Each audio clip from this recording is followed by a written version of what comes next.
Kibor Penyait District jong Kyrwoh District haringkat kipulit ka Nongpo Police Station na Khadc nailor arajar arpulai kila lej ban Khang kerdap no eka kerdap krong khajna jong ka Khasi Hills Autonomous District Council kabalatip kum ka Khadc non-tribal commercial transport operator checkpoint kabadon ha Umdihar kaching pelongi Kibor District bat Kibor pulit ban Khang no eka tika kerdap kadai hadian bau Shillong Mail haga kendai trik unailor arajar arpulai ula penmi eka kubor halor ketika kerdap kabau la yo ban ringdor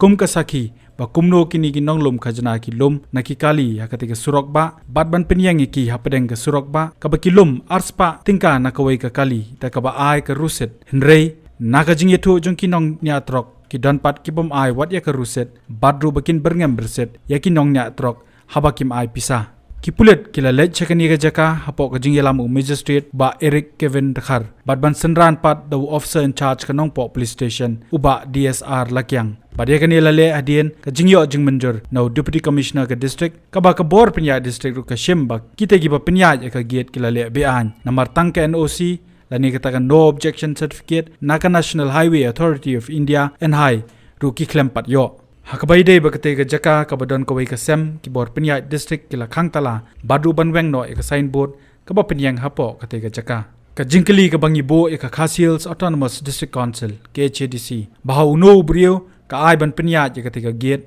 namaru pajba ko abantep bat Katno ka Pisa kala yo ban lum kata nadu bakate ka kerdop lum khajna kala yang hapo kate ka jaka bat hadu ka step bakan Shah Khang Tala Kibor Penyait district Kyrwoh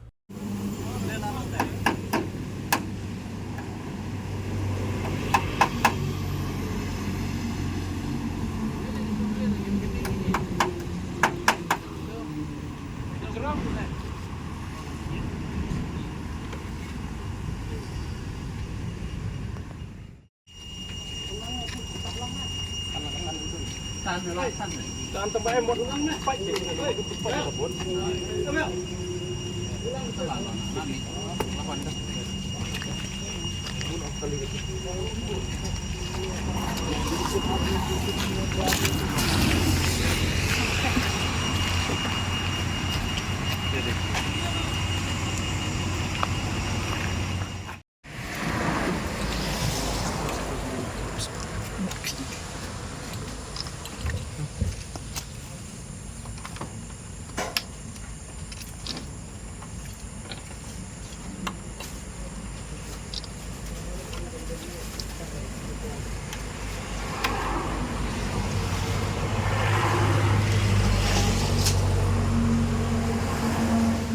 Order jong deputy commissioner jong ka Kyrwoh district tek order ko hang ni kabatay ba yakini ka check gate jong kani ka KHDC ngabya Khang das ni mo takamtay